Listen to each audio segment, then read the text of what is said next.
یہ کھلورا نما کار اپنی نوعیت کا ایک عجوبہ ہے جو نہ صرف پاکستان کی پہلی ہائیبرڈ گاڑی ہے بلکہ طلباء کی بنائی جانے والی اپنی طرز کی ایشیا کی پہلی کار۔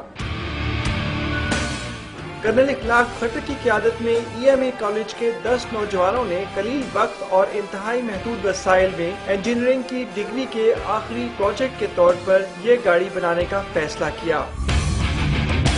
2010 میں ہم پاکستان کی سب سے پہلی گیسولین ہائیبرڈ وہیکل بنا کر ملیشیا لے کے گئے پاکستان کو ریپرزینٹ کرنے، اور اس نے سارے کے سارے کوالیفائنگ راؤنڈز کلیئر کیے۔ یہ گاڑی وہاں پر 35 کلومیٹرز پر آور کی سپیڈ پہ چلی اور اس وقت اس کی کیپیبلٹی ہے 110 کلومیٹر پر لیٹر چلنے کی۔ یہ کار مکینیکل اور الیکٹریکل توانائیوں کو ملا کر پیٹرول کی انتہائی قلیل مقدار سے لمبے فاصلے طے کرنے کی صلاحیت رکھتی ہے۔ This is the first hybrid vehicle design in Pakistan. 160 kilogram وزنی اور 1.25 میٹر لمبی یہ کار ملیشیا میں اپنی خوبصورتی اور کارکردگی کی وجہ سے مرکز نگاہ تو بنی رہی، مگر واپس آنے کے بعد کراچی کی بندرگاہ پر تقریباً تباہ ہی ہو گئی۔ مگر جذبے جواں ہیں اور پروڈگی کا یہ برانڈ نسٹ میں ایک نظریے کی شکل اختیار کر چکا ہے۔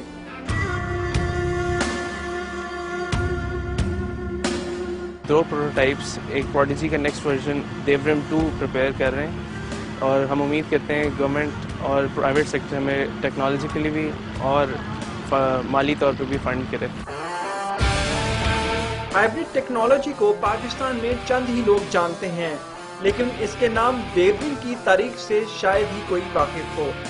دیورم 60 کی دہائی میں ترکی میں ایک جرنیل کے کہنے پر 3 ماہ میں تیار کی گئی، مگر یہ سڑکوں پر تو نہ آ سکی لیکن پاکستان کے ان نوجوانوں کے دلوں کو ضرور گرما گئی جو اس برانڈ کی اس کار کو پاکستان کی سڑکوں پہ لا کر تیل کی بچت بھی کرنا چاہتے ہیں اور ملک کو ایک نئی طرح کی کاروں سے روشناس بھی کرانا چاہتے ہیں۔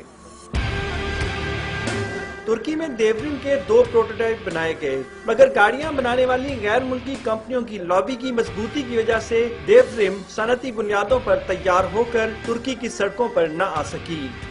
انشاءاللہ 2011 میں ملیشیا میں دیورم 2 ہم بنا کے لے کے جائیں گے اور اس کی کیپیبلٹی مور دین 300 کلومیٹرز ہوگی پر لیٹر آف فیول۔ توانائی کے بحران اور عمومی مایوسی کے اس دور میں نسٹ کے جوان سال بچے اور کرنل اخلاق خٹک پاکستانیوں کے سچے ہیرو ہیں، لیکن ان کا خواب شیل ایکو میراتھن جیتنا نہیں بلکہ قلیل تیل سے چلنے والی پاکستانی ہائیبرڈ کار کو مقبول ترین گاڑی کا درجہ دینا ہے۔ اس کار کو تکنیکی طور پر مزید بہتر بنانے اور سڑکوں پر لانے کے لیے صرف ان کے جذبے اور شب بیداری ہی درکار نہیں۔ اگر ہم نے پچھلی بار اس کی فائبر گلاس کی باڈی بنائی ہے تو اس بار ہم اس کو کاربن فائبر کی باڈی بنانا چاہ رہے ہیں، وچ از وے ٹو ایکسپینسو۔ اگر ہمیں کاربن فائبر کی باڈی لگانی ہے تو ہمیں کوئی فائنینشیل سپورٹ ہوگی تو ہم وہ کام کر سکتے ہیں۔